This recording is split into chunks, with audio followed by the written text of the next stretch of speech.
Selamat pagi, Suster. Selamat pagi, Chloe. Izin Suster, ini Chloe dari SMPK Santo Fransiskus ingin melakukan observasi dan juga dokumentasi mengenai bentuk-bentuk kegiatan dalam gereja.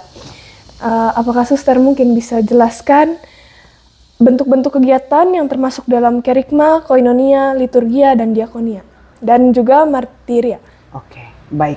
Saya akan menjelaskan sedikit ya mengenai tugas-tugas tersebut. Apa yang dilakukan gereja selama ini tentang tugas-tugas tersebut, terutama dari kerigma, diakonia, martiria, habis itu koinonia, itu semuanya satu, kayak istilahnya lebih tepatnya begini, dikatakan dalam hidup gereja sebenarnya kayak menurutnya itu kayak satu garis lurus besar. Yang pertama kita berbicara tentang dari kerigma.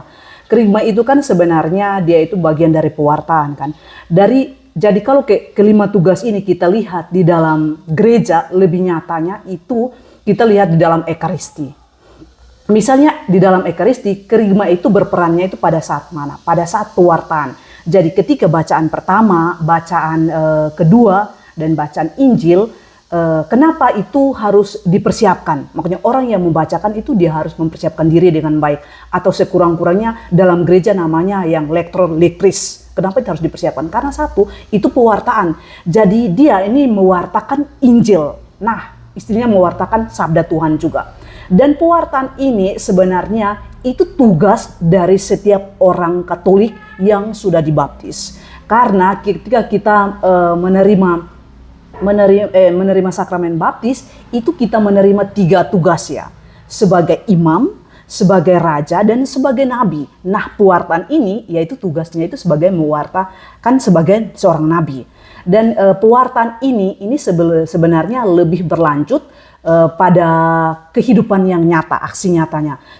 Selain kita mewartakan di dalam gereja seperti yang bacaan-bacaan tadi, tapi ada juga lebih kegiatan konkret yang lebih tepatnya biasa kita adakan itu model kayak katekese umat. Habis itu katekese umat ini itu dalam gereja Katolik itu kaya sekali karena dari kayak berbagai unsur, berbagai umur juga, dari anak-anak, dari remaja, dari orang dewasa, dan itu kita biasa adakan setiap bulan September pada bulan Kitab Suci Nasional.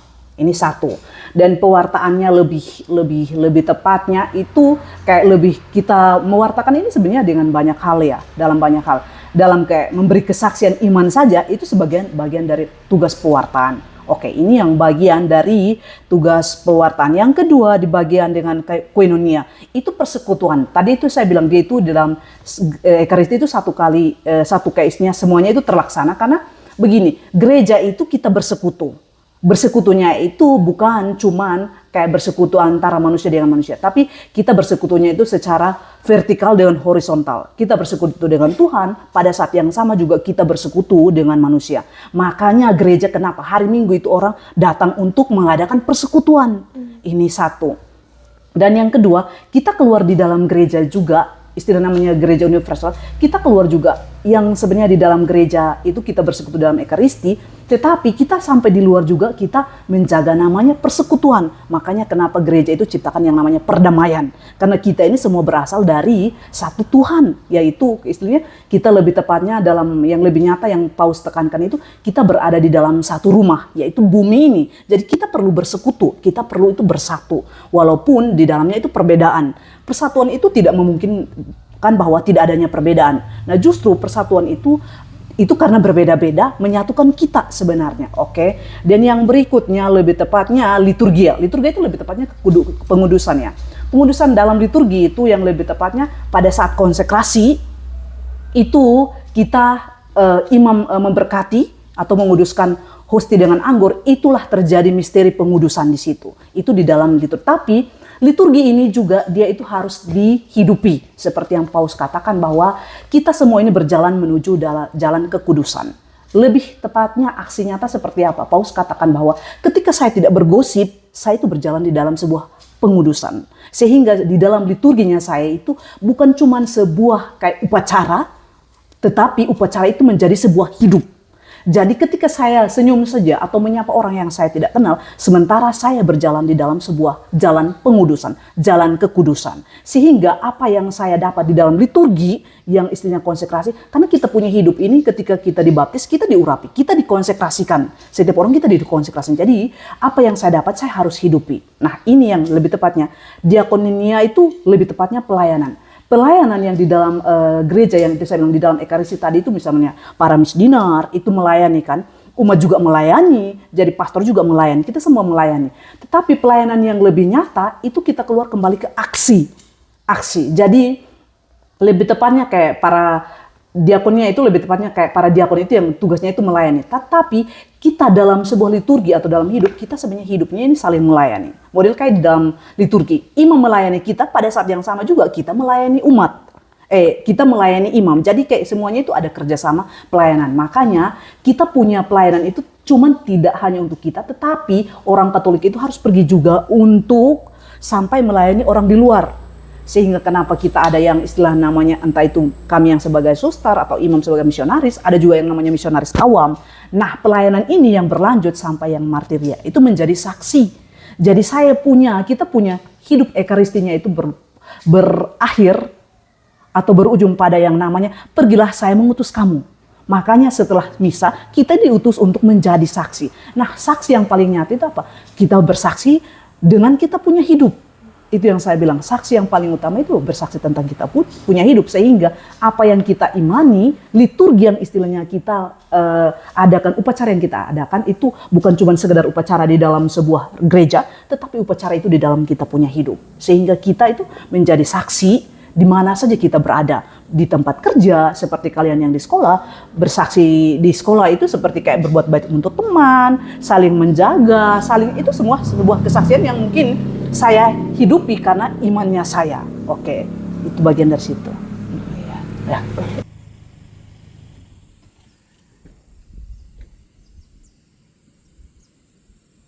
Baik, selamat pagi Frater. Selamat pagi. Izin dengan Chloe dari SMPK Santo Franciscus mau melakukan observasi dan juga dokumentasi mengenai kegiatan yang termasuk dalam kegiatan gereja yang termasuk dalam Kerigma, Koinonia, Liturgia, Diakonia, dan juga Martiria. Oke. Baik, Chloe. Ini karena kami berada di rumah retret, mungkin saya menjelaskan berkaitan dengan pelayanan-pelayanan kami yang kami jalankan di rumah retret ini, berkaitan dengan panca tugas gereja itu. Ya, pertama pewartaan. Ya, kami di sini mengadakan retret. Salah satu visi misi kami itu yakni membawa orang lain kepada pengalaman akan Allah. Itu salah satu tugas pewartaan dari kami.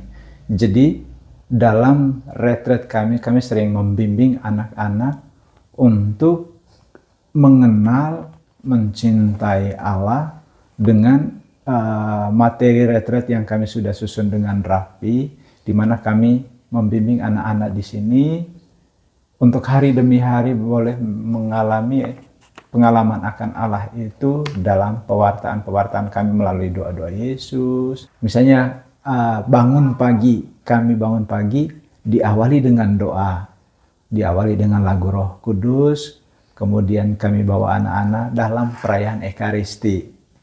Ya, dalam perayaan Ekaristi untuk mengawali hari itu. Kemudian nanti setelah itu kami masuk dalam sesi-sesi pengajaran, misalnya dalam retret awal, kami awali dengan materi cinta kasih Allah. Ya. Cinta kasih Allah di sini mau menyadarkan kita atau anak-anak yang kami bimbing atau umat yang kami bimbing bahwa Allah itu mencintai umatnya, Allah mencintai manusia. Kemudian kami arahkan lagi ke tentang penyelamatan, bahwa karena begitu besar Allah itu mencintai manusia sehingga dia rela memberikan dirinya untuk menyelamatkan, ya, menyelamatkan umat manusia. Dan kemudian kita juga diberi tugas bahwa apa yang kita alami berkaitan dengan Allah itu mencintai manusia, sehingga kita juga harus mengalami secara pribadi bahwa itu Allah itu mencintai kita, Allah itu menyelamatkan kita. Kemudian kita diberi tugas untuk memberikan kesaksian, kepada orang lain. Makanya dalam visi misi kami membawa orang lain kepada pengalaman akan Allah. Nah, pengalaman cinta kasih Allah itu yang menyelamatkan itu yang diberikan kepada umat, dan mereka diberi tugas untuk membawa pengalaman yang sama, pengalaman akan Allah, pengalaman cinta Allah itu kepada orang-orang di sekitarnya, mulai dari keluarga, orang-orang di sekitar, atau siapa saja yang mereka jumpai.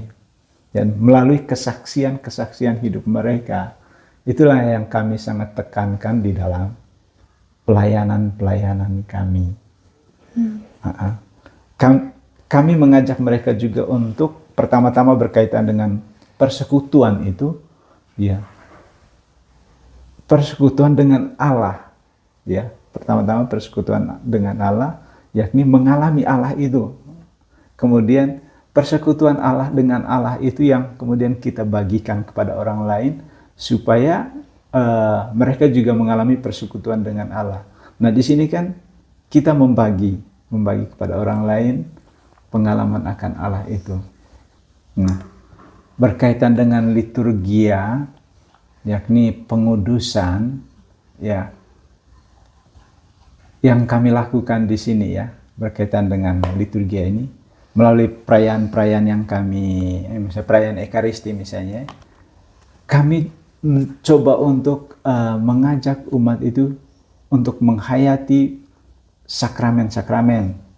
Salah satunya yang paling ditekankan misalnya dalam retret awal itu, dalam sesi pertumbuhan, itu kami ajak umat atau anak-anak peserta camping misalnya, atau retret anak muda, kami mengajak untuk sungguh-sungguh menghayati perayaan Ekaristi. Dalam perayaan Ekaristi itu,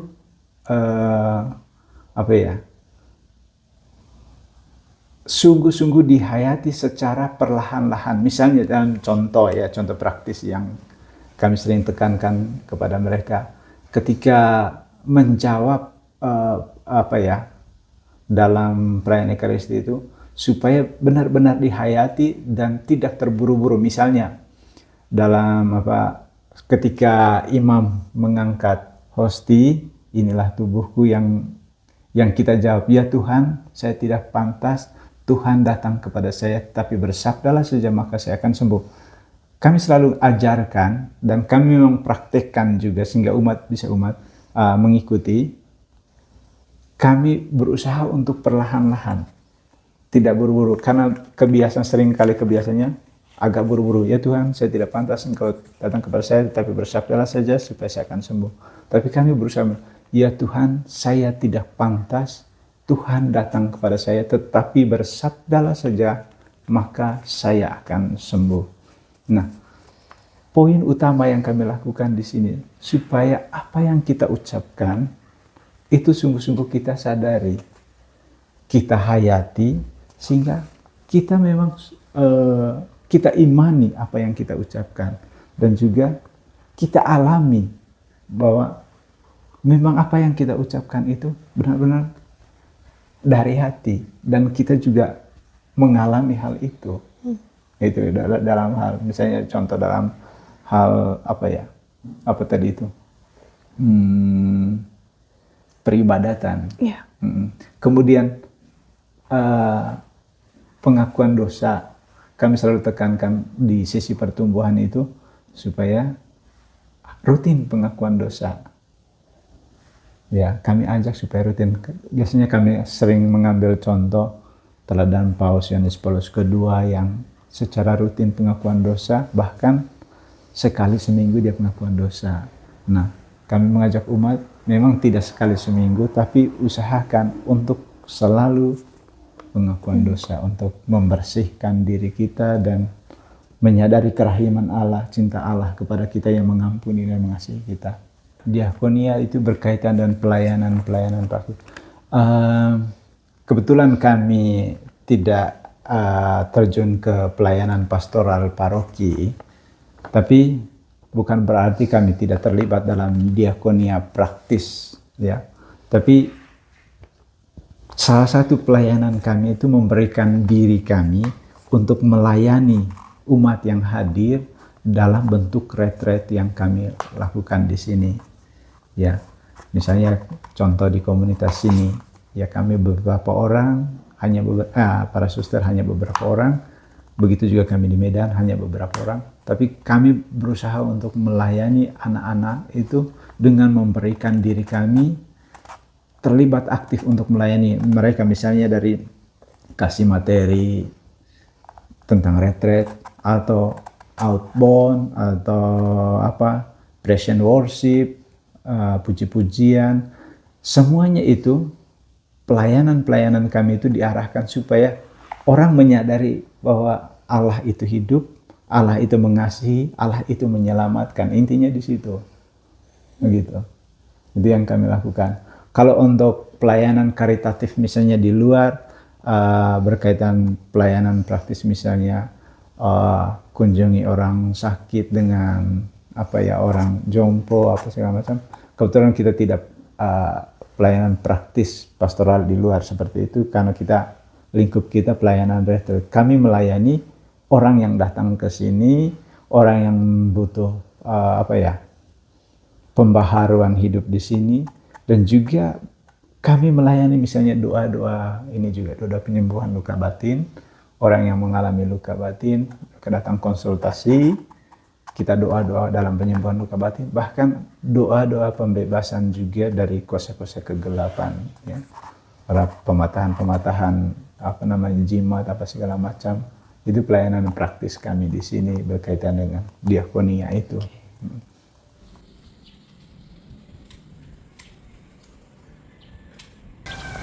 Baik suster, bagian berikutnya adalah bagaimana pendapat suster tentang makna gereja sebagai komunitas yang hidup dan bagaimana cara suster melihat dan mewujudkan karya pastoral dalam kehidupan sehari-hari. Oke, baik ya. Sebenarnya ada kaitannya dengan yang pertama, karena gereja ini adalah istilahnya satu komunitas yang hidup, itu bukan hidup di dalam anggotanya, tetapi setelah anggotanya hidup, dia harus keluar, istilahnya membuka gerbang gereja itu keluar. Makanya gereja itu dikatakan istilahnya rumah sakit kedua, karena gereja itu dia menampung sebuah orang, ya, bukan sebuah orang, tapi semua orang. Gereja itu menampung semua orang, entah itu orang dari berbagai apapun itu ditampung oleh gereja, diterima oleh gereja. Makanya gereja itu sebenarnya kenapa kan dia dikatakan organisasi yang hidup? Karena dia hidup, istilahnya hidup untuk dirinya, tetapi dia hidup juga untuk luar. Nah, dia hidup untuk luar sebenarnya. Ketika persatuan di dalam gereja terjadi, pertama-tama anggotanya harus bersatu. Setelah anggotanya bersatu, persatuan ini harus dibawa keluar. Makanya gereja itu selalu berusaha untuk menciptakan yang namanya perdamaian, kerukunan. Sekarang lagi lebih gereja tepat mengadakannya istilahnya dialog antar umat beragama. Itu bagian dari hidup gereja yang hidup. Dan yang kedua, lebih tepatnya itu yang saya bilang tadi, ada kaitannya dengan liturgi. Liturgi itu sebenarnya kita lihat ini dari sebuah upacara kan. Upacara kalau dilihat dari istilahnya sejarah singkatnya dia upacara. Nah, upacara ini bukan sekedar upacara, tetapi upacara ini hidup. Karena apa yang kita istilahnya model kayak itu yang istilahnya konsekrasi yang pengudusan atau pemecahan roti, itu terakhir hidupnya kita ini harus dipecahkan. Makanya menjadi namanya yang bagian kesaksian. Jadi saya melayani model kayak pelayanan. Yang saya adakan pelayanan di dalam gereja, itu pun pelayanan yang saya buat di luar. Misalnya saya melayani orang-orang yang membutuhkan saya. Orang-orang yang membutuhkan. Dan itu juga bagian dari karya pastoral, sekaligus bagian dari karya pastoral di dalam gereja. Terutama kami yang kaum religius atau para pastor, para suster itu lebih tahu bagaimana menghidupi pelayanan pastoral. Karena istilahnya yang tadi diakonia itu di dalamnya itu harus ada nyata. Di dalam saya punya istilahnya saya punya kehidupan yang gereja, yang upacaranya saya itu harus menjadi nyata di dalam sebuah saya punya aksi. Akhirnya apa? Saya melayani itu dengan berbagai macam ya. Ada yang melayani di sekolah, ada yang melayani di rumah sakit, ada yang melayani orang-orang miskin, ada yang melayani para migran, ada yang melayani keluarga, ada yang melayani anak-anak. Itu semua. Dan tugas-tugas ini juga itu bukan cuman kayak para hierarki dalam gereja, atau lebih tepatnya kayak para suster, para imam, para pastor, tapi itu bagian tugas jadi menjadi setiap anggota gereja. Jadi bayangkan kita bisa melayani orang-orang. Kalau orang awam itu dia melayani bagaimana? Dia punya karya pastoral di mana? Misalnya di tempat kerja. Iya, dia bekerja dengan baik, melayani misalnya kalau kayak di rumah sakit, melayani pasien-pasien dengan baik, para dokter, para perawat melayani pasien yang baik. Itu bagian dari salah satu karya pastoral, aksi nyata kehidupan gereja. Jadi karena gereja ini sebenarnya begini, pertama-tama orang harus paham tentang gereja itu apa. Nah, gereja itu siapa? Nah, kalau gereja yang istilahnya itu apa, itu mungkin lebih tepatnya kayak bangunan ya. Tapi kalau gereja itu siapa, berarti dia itu sebuah manusia dong. Manusia. Nah, setiap kita manusia ini adalah anggota gereja. Jadi kita setiap orang itu adalah gereja terkecil. Makanya orang bilang keluarga itu adalah gereja terkecil. Jadi setiap orang ini kita harus menghidupi apa yang kita imani. Sehingga gereja ini dia menjadi hidup. Bukan gereja yang mati yang hanya sebuah bangunan. Tetapi dia betul-betul gereja yang manusia. Karena gereja tulisannya itu ada dua. Gereja besar, ditulis gereja besar dengan ditulisnya huruf G-nya kecil. Jadi ketika kalau menunjukkan sebuah G-nya kecil itu menunjukkan sebuah bangunan. Tetapi kalau G-nya besar berarti umat. Nah, umat ini manusia. Jadi manusia itu dia hidup, dia bukan mati. Oke. Terima kasih banyak, Ya, sama-sama. Suster. Baik, Frater, bagian berikutnya adalah wawancara atau sharing singkat mengenai makna gereja sebagai komunitas yang hidup, dan juga bagaimana Frater melihat dan juga mewujudkan karya pastoral dalam keseharian. Baik, terima kasih. Untuk mewujudkan gereja yang hidup itu, gereja itu adalah umat Allah. Jadi umat Allah itu berarti dipanggil pada suatu kekudusan, karena umat Allah, Allah yang kudus ya. Jadi kita harus dipanggil kepada kekudusan karena kodrat Allah itu kudus. Nah, berkaitan dengan itu dalam kehidupan sehari-hari yang kami jalani ya. Karena kami di sini rumah retret dan juga biara, jadi kita punya rutinitas setiap hari yang atau jadwal keseharian itu yang sudah ditentukan bersama. Nah, kami berusaha untuk menjalani keseharian itu dengan mengikuti jadwal-jadwal yang sudah ditentukan. Dengan setia, kita menjalankan dengan setia. Misalnya dari bangun pagi kita sudah doa bersama. Nah, perayaan Ekaristi, kemudian nanti ada kerja tangan ya, pekerjaan-pekerjaan kerja tangan, kemudian ada rekreasi bersama atau kehidupan bersama. Kalau saya bagikan bagi 3 saja ya, berkaitan dengan keseharian itu ada peribadatan, ada doa-doa itu peribadatan, kemudian ada pekerjaan, kemudian atau pekerjaan atau kerja tangan, kemudian ada persaudaraan. Nah, ketiga hal ini seringkali kita berusaha untuk semaksimal mungkin, tapi seringkali ada juga tantangan-tantangannya. Nah, misalnya dalam hal doa, kadang ada ngantuk, mungkin saat kita letih, kita capek, saat doa, misalnya doa meditasi, kadang digoda pada ngantuk, ya kalau kita tidak berusaha untuk melawannya, mengatasi ngantuk itu, mungkin kita biarkan diri untuk tertidur. Tapi karena kita punya semangat kongregasi untuk hidup doa itu yang ditekankan, makanya kita berusaha untuk mengatasi hal ngantuk itu dengan kembali lagi, kalau kita sadar ngantuk, kita coba buka mata, kita misalnya arahkan pandangan kita ke tabernakel di depan, atau ada macam-macam cara kami gunakan supaya untuk mengatasi ngantuk itu dan kembali untuk doa. Begitu juga dalam perayaan Ekaristi, kalau hilang konsentrasi kita coba berusaha untuk balik kembali untuk menghayati Ekaristi itu dengan sebaik-baiknya. Kemudian dalam pekerjaan tangan misalnya digoda pada kemalasan atau menunda-menunda pekerjaan. Tapi karena ada motivasi tadi berkaitan dengan gereja umat Allah, pengudusan, ya kita berusaha untuk bekerja dengan setia sebagai tanggung jawab kita dalam hal pelayanan, ya. Misalnya kita diberi tugas retret. Itu kan tugas retret itu mungkin hanya beberapa hari, tapi kita ada persiapan. Nah, dalam persiapan itu kita berusaha untuk mempersiapkan materi-materi itu dengan sebaik-baiknya sehingga pelayanan kepada umatnya nanti bisa dengan maksimal. Nah, kadang ada godaan kepada kemalasan untuk menunda-nunda pekerjaan. Nah, tapi karena cinta akan umat, cinta akan Allah, maka kita berusaha untuk mengatasi hal itu sebagai bentuk tanggung jawab kita. Itu dalam keseharian kita. Kemudian dalam persaudaraan. Kadang-kadang dalam persaudaraan itu ya juga ada tantangan tersendirinya. Misalnya kita gabung dalam suatu komunitas yang punya latar belakang bermacam-macam. Baik itu latar belakang budaya yang berbeda-beda, ada yang dari Flores, ada yang dari Sumatera, ada yang dari Jawa, ada yang dari Kalimantan, bahkan ada yang dari luar negeri bergabung hidup dalam satu komunitas. Dan kadang-kadang background kita, latar belakang kita juga bisa mempengaruhi kehidupan komunitas. Tapi kita karena ada suatu semangat kebersamaan, persekutuan untuk gereja, maka kita bisa belajar, berusaha untuk memahami budaya orang lain, dan juga kita berusaha untuk tidak ngotot dengan ego kita berkaitan dengan latar belakang kita, baik itu budaya, bahkan juga latar belakang pendidikan. Ada yang tamat SMA masuk, ada yang S1, ada yang tamat S2, ada yang jurusan ini, jurusan itu juga mempengaruhi.